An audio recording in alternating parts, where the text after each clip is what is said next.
Hey friends, it's Kara. Before we get started, I wanted to let you know about our Bookish Flights holiday party that's happening on December 16th at 5 p.m. Pacific time. We'll be wrapping up the year with our December pick, The Music Shop by Rachel Joyce. It's a beautiful story about music, connection, and the courage to open your heart. This month, it's going to be just us and no author guest, so grab a festive drink, bring a book that has captivated you in 2025, and join us for a cozy conversation with laughter and a fun bookish giveaway.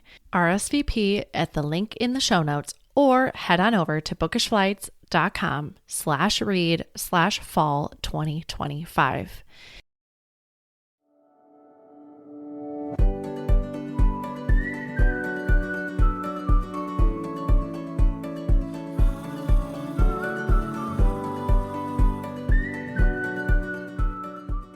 Hi, I'm Kara Infante, and this is Bookish Flights. In each episode, I chat with one bookish guest as we take some time to sample and savor the pairing recommendations from their bookish flight.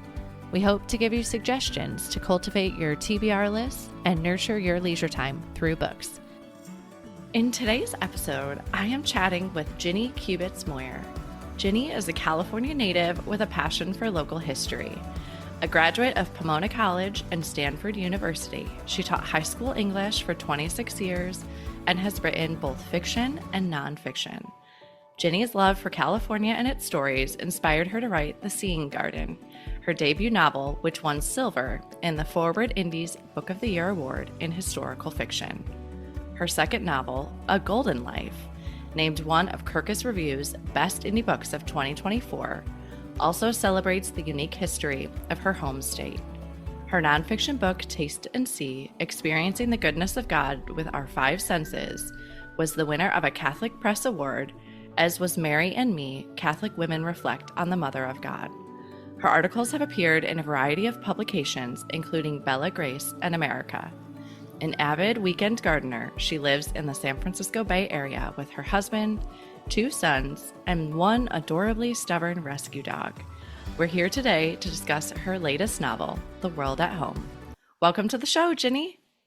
Hi, thank you so much for having me. It's great to be here. Yes. Well, I feel like this is a super detailed bio about you and all the books you've written, but I also feel like we're so much more than that. So can you tell us a little bit about who you are? Yeah, absolutely. I, again, am a writer of 2 different genres. I began writing nonfiction in about 2003. I began writing for publication, articles, and books. And the fiction thing, actually, I'm still kind of surprised about it in some ways because I never thought I could write novels, even though I loved reading them all Yeah. along. I never saw myself as a novelist, but then in 2016, I just kind of had this pull towards trying to write a novel set in a big estate and garden in 1910. And I thought, I'm going to try that. And that turned into my first novel, The Seeing Garden. And then it just kind of grew from there. Yeah. You proved to Yeah, yourself you could do it. So you're like, okay. I did. I jokingly call it my midlife crisis book because, I was in my 40s, early 40s, and I'm like, I want to do something different. And, maybe I'll try writing a novel. So, some people get tattoos and I write fiction. So, do whatever works for you, I think, Yes. when you're having your midlife crisis. But anyway, it's been a great journey. And all 3 of my novels have been set in California. And the first one, again, was inspired by a very particular place in California. Okay. But then I just kept writing about California, because the stories in the San Francisco Bay Area where I live, there's so many fascinating stories that I don't think are always represented in historical fiction. Also, my kids, I have 2 sons, and they were pretty young at that time. Sure. And so, my ability to kind of travel and research different stories was kind of limited. So it made sense to write about places close to home. Um, but anyway, I also, as you mentioned in the bio, I have 2 sons. The oldest is a college freshman. We just sent him to school Yeah. last week, which is a very emotional thing. Yeah, absolutely. I can't even Very different imagine. around the house. Oh, it's so different around the house. Yeah. And luckily, we still, my husband and I, we still have our 17-year-old at home. And we have our dog, Toby, the rescue dog, who is the best thing to come out of the pandemic. He was one of those pandemic Cute. pups whom we adore. Yeah. And I taught high school English for 26 years, which was a great career. I can quote large sections of Romeo and Juliet by heart because I taught it so many times, which is Not actually a many fairly people new, can say that. no. Oh my goodness, without even trying, just, the number of times that you read it, it just sort of sinks into you. But honestly, having Shakespeare sink into your bones is not a bad thing. I Yeah, think there could for be worse. absolutely, absolutely. And I think as you mentioned in the bio, I love to garden. I cannot sing to save my life, but I love Broadway musicals. And I can't dance, but I love going to the ballet. So those are all different different It's good to aspects of who watch I am. other people do it besides I, myself. I just think it's inspiring to watch people do something that they do well, Yeah, right? absolutely. That's always inspiring, especially if it's something that I do not have a prayer of doing myself. So, Yes. Well, I have this question that popped up when you're like, oh, I'm a high school English teacher. Did you sure. find, and this might be a naive question, but did it lend itself well to then getting into the world of writing? Absolutely. Okay. Absolutely. Yeah, big time. It in so many ways, I think in ways that I'm probably not even aware of consciously, but I think one thing about being particularly an English teacher for all those years is you read the same books over and over because you're Yeah. teaching them again Hmm. and again. And so, as with Shakespeare, I memorize a lot of it without intending to. But you just constantly get to look at excellent stories and consider how they were told and talk Yeah. about the author's craft and also analyze things like theme or character or motif or setting. And I think all of that, absolutely, those are all tools that when I started writing fiction, I I was able to draw on them. Yeah. Yeah. Wonderful. And then obviously then you're reading students' works. I mean, you're constantly immersed in the word. Absolutely. Absolutely. Yeah. Yeah, for sure. In fact, there were, I've heard people who are also English teachers and writers because there are, others of us out there. I've heard some people say, oh, it's really hard to write when you're an English teacher because you're grading and then you're doing your own writing, and sometimes it's Yeah. just too many words, Yeah, right? like overload. Word overload. Yeah. Exactly. Exactly. But So now that you have made the jump to fiction, do Mhm. you think you'll go back and write any nonfiction, or you're like this train's moved to the track for fiction? Yeah, you know what? I really feel as though the fiction thing is, again, I kind of didn't see it coming, except that when I look back over my life, I should have seen it coming because I've always loved losing myself in a story. Sure. And I loved teaching, not because I liked teaching grammar or writing, but because I loved talking with students about story. Yeah. And so I think I should have seen that. And the nonfiction that I was writing, a lot of it was story anyway, right? Because I was telling my stories or other people's stories. Sure. But uh, so I think I'm pretty firmly seated in novels right now. But also never say never. I Yeah. think I mean, you might get a nudge for something else, that is a exactly, nonfiction based. exactly. That'll be my, like 70s crisis or whatever. I'll have something like, The oh, I next really pivot. feel pulled to write, exactly, Yeah. to write, I don't know, drama or something like that, poetry, something new. Yeah, Yeah. Good to challenge yourself and stretch. absolutely. Yeah. Well, we're Absolutely. here today to discuss your latest novel, The World at Home. And for listeners that maybe haven't picked it up yet, can you tell them a little bit about it? Yeah, absolutely. So The World at Home is my third novel, and it's an interesting thing about being a novelist is that sometimes people ask where you get ideas for your stories, and I'm always intrigued by where other authors get their ideas too, because it's endlessly fascinating to me. And I think in some cases you don't really know, you can't pinpoint where it came from. In the case of The World at Home, I can pinpoint exactly where this idea took root. So it was 2019, and my family and I had gone to see the Nutcracker at San Francisco Ballet. And it happened to be the 75th anniversary of the first performance of the Nutcracker in San Francisco, which took Wow. place on Christmas Eve, 1944. Okay. And so I was reading in the program about that. And in the program, I was really struck by the fact that that first performance in 1944 in San Francisco was actually the first time that the whole ballet, the Nutcracker, had ever been performed anywhere in the US. And I found that very surprising because, I knew that the Nutcracker, was 1890s and written by Tchaikovsky and first performed in Russia. Somehow I thought it had come to the US more recently than that. Yeah. And I think a lot of us associate the Nutcracker with New York and George Balanchine. So I thought, oh, San Francisco, that's really fascinating. And I just kept musing on that. And I was also intrigued to think that this ballet, which is, sugar plums and, dancing and snowflakes and all of that, that it kind of made its American debut during World War II, which is the opposite of, sugar plums and, fairies and dancing, really, really hard, difficult time. And so the contrast between those two just kind of got there in my mind. And so I started researching that first production. And then that led me to research San Francisco in wartime.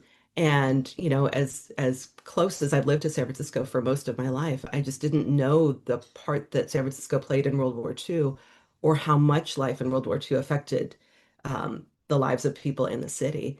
And so I just got very intrigued by that whole time period. And so the story that ended up is a story about a young woman named Irene Cleary, who's 20 years old. She has always lived in San Francisco and would love to travel, but she was an apprentice to a seamstress who sort of left Irene her seamstress business when she died unexpectedly. So at the age of 20, Irene has this seamstress business that she's kind of trying to keep afloat. What she really wants to do is be a dress designer because she's got a great eye for style and color and flair. And in fact, the book opens with her walking up the very steep streets to Nob Hill. And if you know San Francisco, those are steep Yes. streets. Or you've seen a picture of them at Oh, this you've point, seen a picture of probably. them. Yeah. You're like, these are vertical, like how do cars do it? She's walking up to Nob Hill, which is the, sort of ritzy, luxurious part of the city, to meet with a woman named Cynthia Burke, a socialite who Irene has always admired from afar from the society pages, about a dress that Cynthia wants redoing. And Cynthia has just married this Chicago businessman named Max, and Irene ends up being kind of drawn into their orbit. And she ends up discovering things about herself creatively, professionally, emotionally, and just going on a journey. Folded into that, this is all happening against the backdrop of World War II San Francisco. So, in the process of that, she is interacting with people who are there because of the war. And she is also, the Nutcracker connection comes because she ends up helping to make costumes for that first production of the Nutcracker. And that first production of the Nutcracker, first performance of the Nutcracker, ends up being a very significant part towards the end of the book. Yeah. Yeah. I loved this book because I felt like Irene and what Mhm. we hear about women in the 40s, right? And the roles, and she was unmarried, and all of the things that she was able to do in this novel Mhm. to me was fascinating Mhm. because there had to be women out there that were making their way in 1944. Yes. But we're led to believe that, they're like the spinsters in the attic. Mhm. Mhm. And, but she would obviously have to make a living without Yes. having family. And I found it absolutely fascinating, all the various roles and Mhm. jobs that her role as a seamstress took her to. I Mhm. loved that. Mhm. Yeah.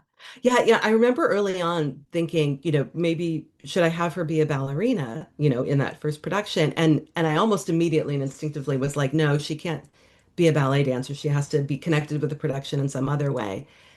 Because among other things, I thought, if you're a dancer in that first performance, your world essentially is going to be the ballet. If you are a seamstress and you're helping with costumes, you have other things going on, right? You're Yeah. making costumes and things for other people, and that takes you to other parts of the city and other experiences and all of that. And so that ended up being really critical to that. Well, what is your wish for readers? What do you hope they'll take away when they read The World Yeah. at Home? Oh my goodness. Okay, so I think with all of my books, just in general, I want people to just have a really immersive, enjoyable reading experience. And one thing that I try to do in my novels, I've realized that the kind of historical fiction I write is very much about wanting to recreate the experience of living in that time. So Yeah.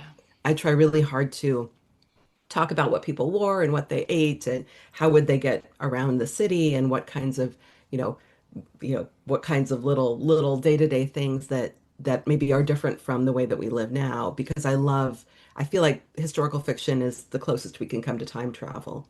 And so I Yeah. really like trying to immerse readers in that experience. I also hope that they get really emotionally invested in the characters too, because my fiction is very character driven, relationships and what the characters learn about themselves. And I think, one thing that really struck me about this particular time and place as I researched San Francisco was what it would have been like to be a young woman in the city during that time. Yeah. And you were talking about kind of the opportunities and lack of them for women at the time. And, in some ways in World War II, there were so many options for women that weren't there previously. Like I have one kind of minor character who's is building ships in the shipyards in the East Bay.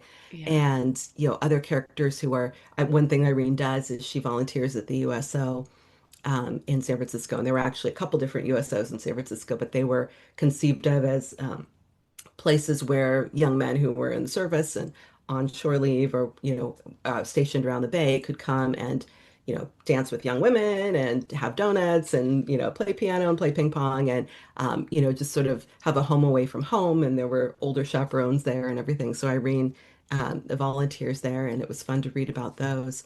But also just San Francisco, I think the whole US felt World War II, obviously, but I think San Yeah. Francisco felt it in a really unique way because its position on the end of the continent there. And it makes sense because obviously there's a huge where they were headed. That makes Yes. sense for that to be a port for them. And is Yeah. there still a bit, I can't remember if there's any much of a Navy presence there anymore. Or is Um, it you know what? I probably don't want to answer that because I don't want to get it wrong. okay? But yeah, Fort Point in San Francisco was where 1.6 million troops shipped out to the war, and it Yeah, was really a place where I mean the city during the war was really this revolving door of servicemen coming in and out. And if you sure. think about being a young woman in San Francisco at the time, um, that's actually kind of exciting, right? That there's a lot of young men all Yeah, the time here and there, and the opportunities to meet people.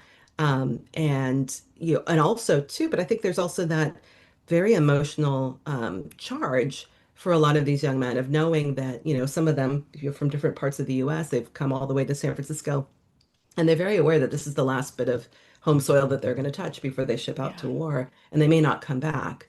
And I was reading accounts, and they were talking about, ships of men going under the Golden Gate Bridge out to the ocean, and just how quiet those ships would get as they passed under the bridge because they knew that they were leaving, right? yeah. And that for some of them, again, that would be sort of their last look at mainland US.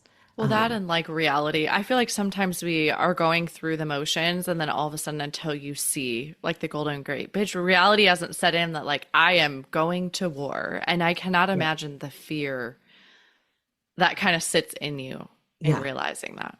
Absolutely. And I think that leads to kind of heightened emotions. And, Irene, some of the experiences she had, not to get too spoilery, but she interacts with, some servicemen who are home on leave and or on leave and in the Bay Area. And yeah, just that awareness, everything is heightened, I think, in Yeah. that time period. And it's easy to sort of maybe have emotions that you might not have if life were, normal, quote unquote, if Yeah. it were peacetime.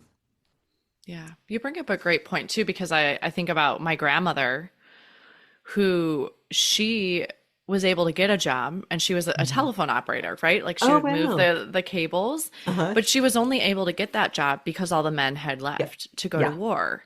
Yeah. And then when they came back, she lost her job. Yes. And so I think Irene, to her benefit, was a seamstress, which Hmm. I mean, I know there can be men that do that job, but Hmm. that is a very kind of women centric. Yes. Yeah. Yeah. Yeah. Absolutely. Yeah. Yeah. Well, what did you learn about yourself through writing? Oh, yeah. That's a good question. I think, I mean, I think one thing that one thing I learned that sort of the history of this story is interesting in itself because I was writing this particular book. We went to that Nutcracker performance in December 2019. Okay. And then, of course, 2020, and we all know what happened in 2020. So, it was in 2020 that I started to actually sit down and write the scenes for The World at Home and figure out who the characters were and what the story was. And my way of writing is very weird and scattershot and I don't outline. I can't outline because I can't Okay.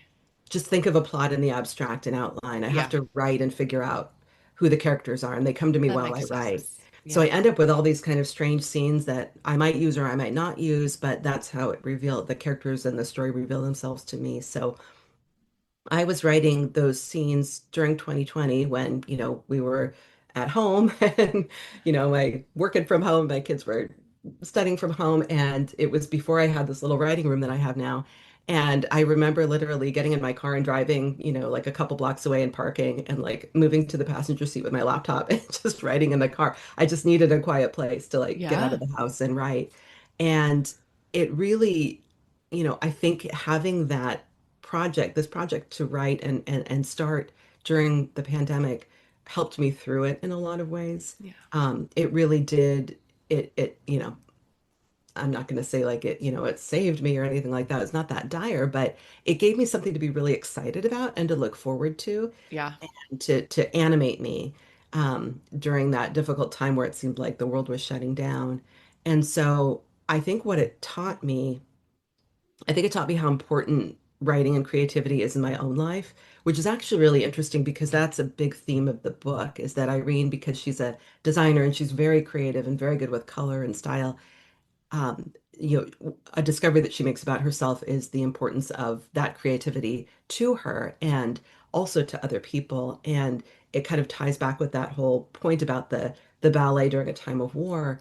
I think during a difficult time, it really taught me how art and creativity and beauty is not just a kind of negligible thing. It's actually really crucially important because it reminds us of who we are and our humanity and I guess, what we're kind of staying alive for. Yeah. And so that's also a theme of the book, right? The importance of art and beauty, even if it doesn't last, but just having that during a hard time, it's what sees us through. Yeah, I think that's such a good point, and I feel like I often talk about that in the show is just finding that what it is for you, because Mhm. for others, right, it's maybe not writing, Absolutely. but we all are going to experience harder times. So learning about yourself and learning what it is that keeps you going or lights you up, and we've talked about maybe keeping a journal where you Mhm. write, three things that you loved doing today, and then maybe three things that zapped your energy. And if you do that Yes. over time, you start to see what things are serving you and what things are not serving you. And especially when you're in, like, I think of busy stage of life, Mhm. you know where to spend your time. And maybe you need to set boundaries to carve out where you get to stay on that path of the things that do light you up. Absolutely. Yeah, I think that daily reflection is so helpful and so important. And if any listeners are familiar with Ignatian spirituality, which is a kind of Catholic spirituality, one big thing that is a part of that is that daily reflection on, Yeah. where did I find life today, and what drained me of life. And one thing that I Yeah. tend to do at night when I'm falling asleep is I'll just be like, what are 10 things today that made me happy or that brought me joy? And I Yeah. just list them off, and it's a great way to fall asleep. And there are some days where I'm like, okay, I can't think of 10. And then when I really think about it, I think, oh no, I can, I like, know someone said that to me last week. They're like, "Oh yeah, write down 10 things that you're thankful for at the end of mhm, the day." And that was my first thought was like 10? I've done like right, 3. right. But really, they're like it could be as simple as like the sunset. It Yes. can be very simple things. It doesn't need to be these grandiose like I went for a coffee date and did. Right. Exactly. And I think there's that value in learning to recognize the power of the simple things, right? Like, Yeah. oh, the fact that, my husband made this wonderful coffee in the morning, that I got to drink. So that's, Yeah. that made me Because happy. on those hard days, the simple things are really, that might be the only Yes, thing you're able to attain. absolutely. Absolutely. And that's what can get us through the really hard days, like you said, that's yeah, just recognizing that even on the darkest days, there's those little pinpoints of light. Yeah. Yeah, Yeah. One step at a time. absolutely. Well, this is a great point, I think. Let's switch gears a little bit and let's talk about who you are as a reader. What genres do you enjoy reading? I love fiction. I love historical fiction. Because I write 20th century historical fiction, I also love reading, and this is very random and very niche, but I love reading books written in like the 30s, 40s, and 50s.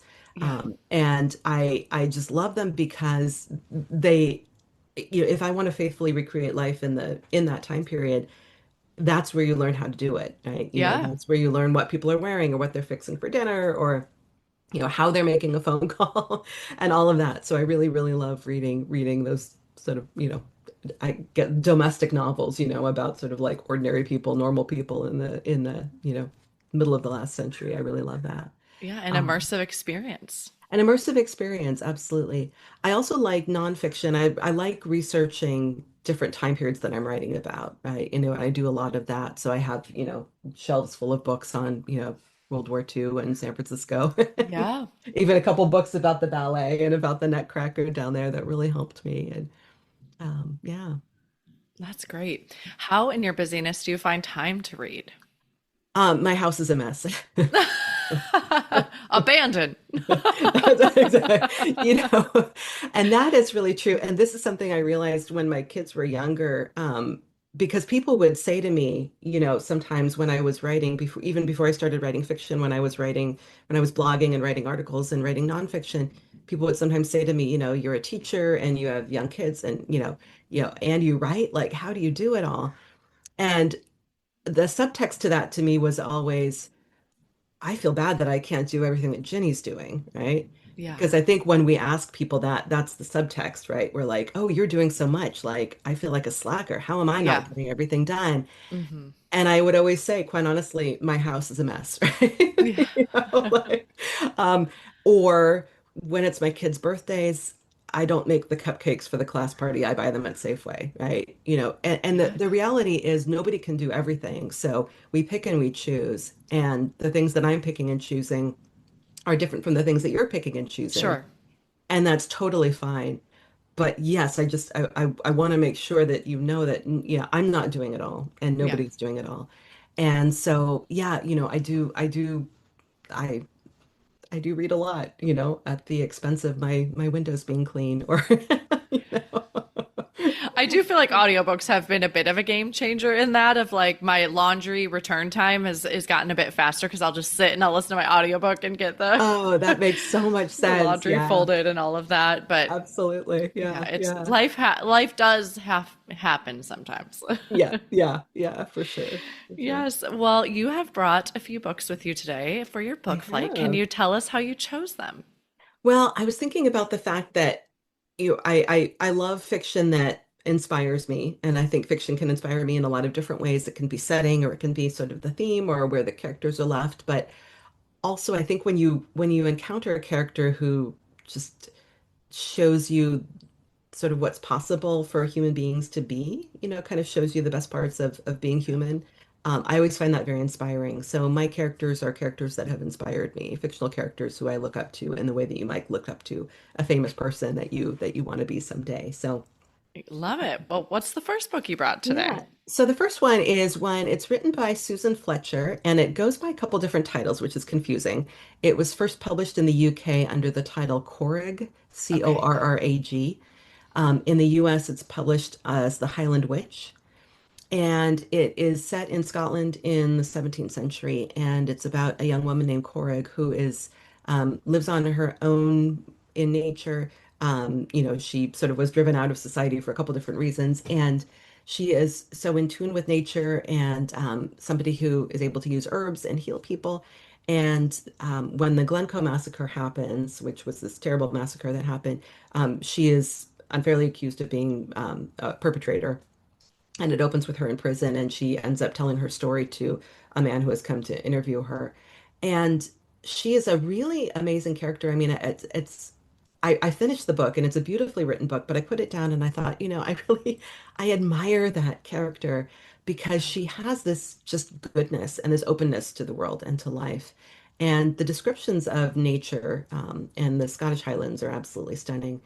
And she is the kind of character, and it's the kind of book where I put it down and I think, I walk outside and I'm looking at the sky differently, Yeah. or listening to the bird song differently, because in the book, Corrig is so, um, mindfulness is not even the right word. It's deeper than that. Like she is just so very present to the world around her, in a way that's really beautiful. So I Yeah. Oh, that admire sounds her for that. lovely. And I haven't heard of it before. Oh, So now I've got to add to my list. yeah, I really do. It's so so beautifully written. It's an excellent book. Yeah. Okay. So that was The Highland Witch, or Corrig, if you see it as that, by Correct. And I Susan think it's Fletcher. also called Witchlight in the UK. So Oh, goodness. yeah, identity crisis, right? There's three different Yeah. possibilities, but if you're listening to this in the US, look for The Highland Witch. Okay. Perfect. And then what's the next book you brought today? The next book is called The Promise by Anne Weisgarber, And this is historical fiction as well. And it's set in 1900 in Galveston, Texas, and it's Okay. about the Galveston flood, which I actually didn't really know anything about until I read this book, which was a devastating natural disaster, which, if you're in Texas, you're probably very aware of it. You've probably studied it. But it's the story of, I guess you could say, kind of a triangle. There's a woman named Catherine who comes from Ohio, and she enters a marriage of convenience, essentially, with a widower named Oscar who has a young child. And there's the housekeeper, a young woman named Nan, who secretly is in love with Oscar, and really cares for him. And the dynamics between the three characters are very fascinating, and they're all very flawed characters. Okay. Nobody's perfect, and they make mistakes. But I think what's really inspiring about it is that by the end of the book, you really do see all of them kind of leaning into the best parts of their humanity and really trying to um, act in ways to do right by one another against the backdrop of this terrible tragedy of the flood. And it's Yeah. just it's a very captivating book, um, and it just really shows the resilience and the fortitude of these characters. And I can't say more without giving spoilers, which Yeah. I don't want to But it do. sounds beautiful, like just from Yeah, that yeah, premise with the character development. yeah, Yeah. So absolutely. that was The Promise by Anne Weisgarber. What's the next Correct. book you brought today? So the next one is Jane Eyre by Charlotte Bronte, and I don't know if you can see behind me, I have a Bronte sisters poster back there in the corner because I'm a big fan of Yeah. the Brontes. And Jane Eyre I first read in sixth grade, which was far too young, and then I read it again in high school, and then read it again senior year of college, and that was when it really stuck with me, and I've loved it ever since. And um, if you haven't read Jane Eyre, definitely read it as soon as Yeah. humanly possible. And again, I don't want to get spoilery, so I'm going to be kind of cagey in how I say this. But what I love about Jane Eyre as a character is that she is, throughout the story, uh, presented with, at two different points in the story, she's presented with very big life paths, possibilities for her life that are both very wrong for her, that might be right in the short term, but wrong in the long term. And she has the self-knowledge and the self-possession to know that they're wrong, and that she deserves better. And so she's a character who doesn't settle. Yeah. And when I was reading the book, that in my 20s, and then the year after I graduated from college, I went and I lived and taught English in Paris. So I was living in Paris for a year, which was Wow. wonderful in a lot of ways, lonely and difficult in a lot of ways. And I just remember that little paperback copy of Jane Eyre and reading it. And, as this young woman making my way in the big wide world, I could relate to Jane making her way in the big wide world, and her sense of self, and her just willingness to, um, yeah, just her willingness to really, even in hard moments, do what was right for her. It was Yeah. very inspiring to me. Absolutely. And I think, I mean, even just in saying that, it's hard to make that choice for yourself sometimes. Mhm. Whether, external circumstances or the way, I think a lot of that, or Yeah. feeling guilty, or, Yes. like, oh, I should do this because so and so wants me to, or Yes, it's hard exactly. to do that. Exactly. Yeah, especially when you're, as Jane herself would put it, a plain governess in, Yeah. in Victorian England, and you don't have backup really, right? It's just sort of you, and you've got to advocate for yourself. Yeah. Yeah. Yeah. Okay, so we have Jane Eyre by Charlotte Mhm. Bronte. And then what's the last book you brought today? The last one is sort of a nod, I think, to my years as an English teacher, because I taught this book many times. But it's The Grapes of Wrath by John Steinbeck. And, being a Californian, I'm about 2 hours or so from Salinas, which is where John Steinbeck was born, and where he lived, and where many of his novels are set. But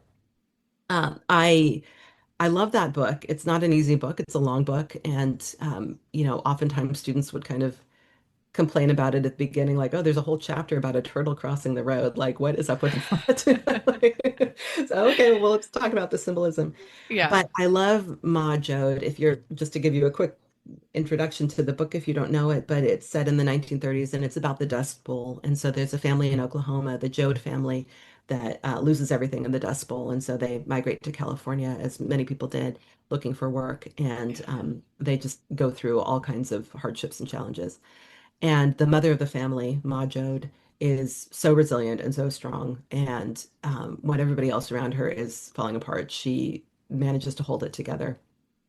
Which is not to say that she's superhuman. There's definitely moments where you see she's struggling and it's very, very hard. Yeah. But just her strength is so inspiring because sometimes I feel like minor things just make me crumble, like, oh, my Yeah. car warning light went on. What is going on? Yeah. Like, okay, what would Ma Joe do in this moment? She would not fall apart. She would Yeah. be fine. So I jokingly say that I want to be Ma Joe when I grow up, which is actually the truth. It's not Yeah. really a joke. Yeah. Like you said, inspirational. Yeah, absolutely. I know. I feel like you're talking about Jane Eyre, and I was like, I feel like I must have read it in high school. Mhm. But I need to revisit it. And I think Oh, I've been trying to definitely. do that the past maybe 10 years Hmm. is go back and read these books because I think you read very differently when you're reading for a school assignment or a test. You're like, I'm just trying to get through this so I can pass.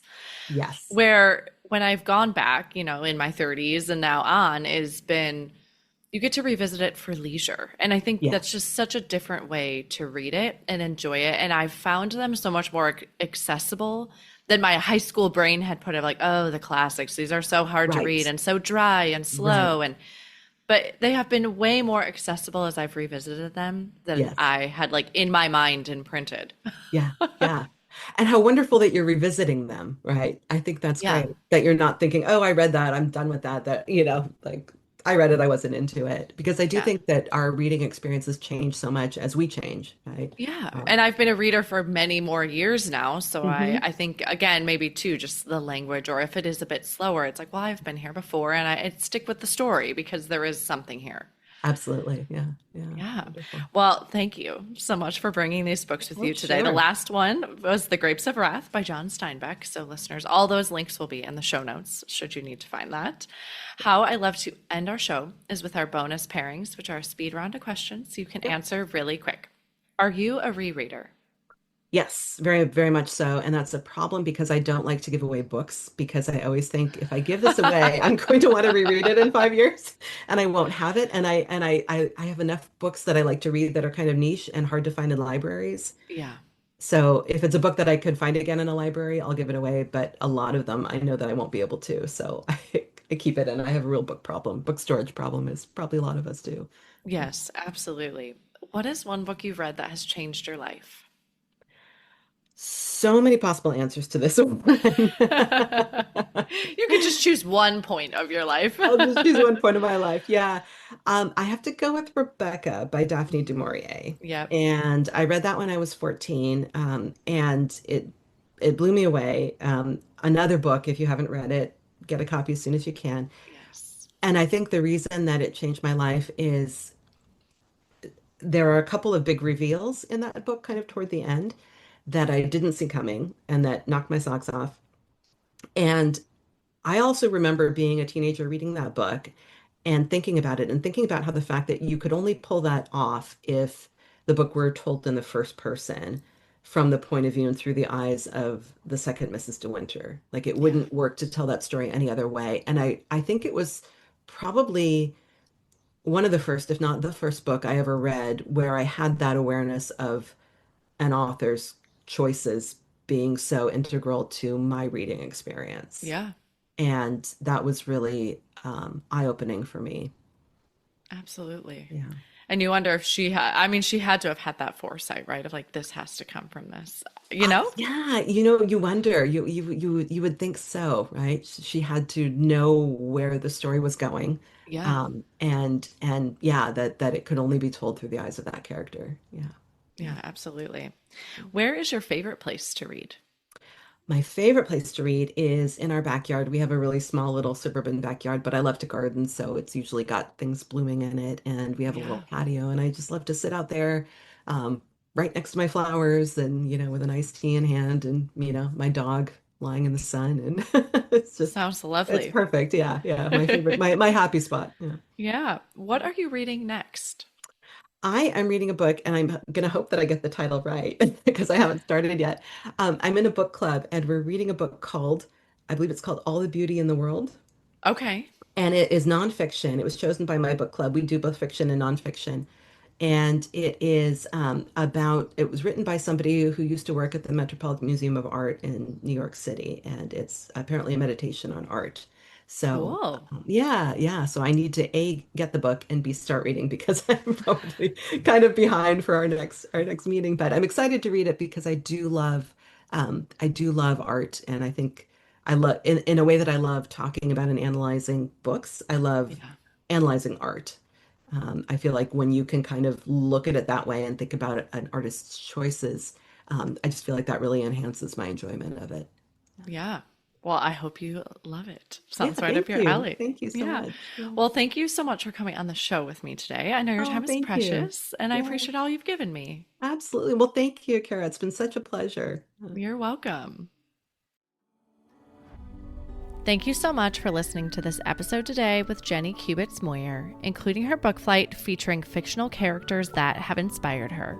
We'd love to hear what fictional characters have inspired you at bookishflights.com. If you enjoyed the show, please head over to Apple Podcasts and leave a review. Your review not only helps the show, but it also helps the podcast to reach others. Make sure you are subscribed on Apple Podcasts or Spotify to make sure you will not miss an episode. That's it for today. Thank you so much for listening. As Emma Thompson said, I think books are like people in the sense that they'll turn up in your life when you most need them. Cheers to you, dear readers. Until next time.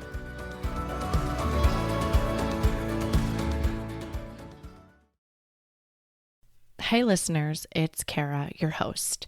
After 176 amazing episodes and hundreds of book recommendations, I wanted to make it a little bit easier for you to find your next great read. The Bookish Flights Roadmap is your guide to all 175 podcast episodes, sorted by genre so you can quickly find the stories that fit your reading mood. From picture books to adult novels and everything in between, it's the perfect way to explore past episodes and discover new favorites. You can find your copy of the Bookish Flights Roadmap at www.bookishflights.com/read/roadmap, or just click the link in the show notes.